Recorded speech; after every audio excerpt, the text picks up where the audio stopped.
వివాదాస్పద IAS trainee పూజా కేత్కర్ పై union public service commission చర్యలకు దిగింది. సివిల్ సర్వీసెస్ పరీక్షలో ఉత్తీర్ణత కోసం మోసపూరితంగా సర్టిఫికెట్లు పొందిన అభియోగాలపై ఆమెపై కేసు నమోదు చేసింది. సివిల్ సర్వీసెస్ ఎగ్జామ్ 2022కు సంబంధించి ఆమె అభ్యర్థిత్వాన్ని రద్దు చేసేందుకు, భవిష్యత్ పరీక్షల నుంచి డిబార్ చేసేందుకు చర్యలు చేపట్టింది.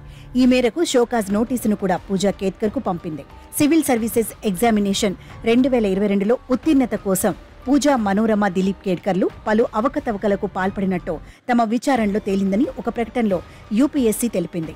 తన పేరు, తల్లిదండ్రి పేరు, ఫోటో, సంతకం, ఈమెయిల్ ఐడి, మొబైల్ నంబర్, చిరునామా మార్చడం, నకిలీ గుర్తింపు వంటివి మోసపూరితంగా పొందినట్టు తమ విచారణలో వెల్లడైందని పేర్కొంది.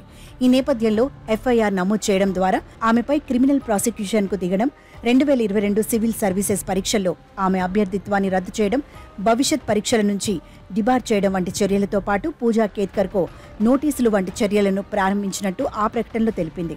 రాజ్యాంగ నిబద్ధత, యూపీఎస్సీ పరీక్షల నిర్వహణలో విశ్వసనీయతకు తాము కట్టుబడి ఉన్నట్టు వివరించింది. ట్రైనీ ఐఏఎస్గా ఉన్న పూజా కేత్కర్ ప్రొబేషనరీ సమయంలోని అధికార దుర్వినియోగానికి పాల్పడి వీఐపీ సౌకర్యాలు కావాలని డిమాండ్ చేసిన ఆమె అప్పటి నుంచి వరుసగా చిక్కుల్లో పడుతున్నారు. మొదట మహారాష్ట్రలోని పూణే జిల్లా డిప్యూటీ కలెక్టర్గా ఉన్న పూజా కేత్కర్ను ఈ వివాదం ప్రారంభంలోనే బదిలీ వేటు పడింది. దీంతో వాసిం జిల్లా డిప్యూటీ కలెక్టర్గా ట్రాన్స్ఫర్ అయ్యారు.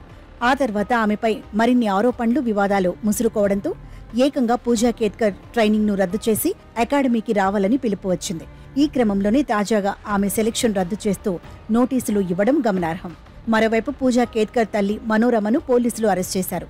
భూ వివాదంలో రైతులను గన్తో బెదిరించిన వీడియో వైరల్ అయిన నేపథ్యంలో మనోరమతో పాటు ఆమె భర్త దిలీప్ కేత్కర్ పై పోలీసులు కేసు నమోదు చేసిన విషయం తెలిసిందే. ఆదాయానికి మించిన ఆస్తుల కేసులో దిలీప్ కేత్కర్ పై బహిరంగ విచారణ జరపాలంటూ పూణే ఏసీబీకి ఫిర్యాదు అందింది.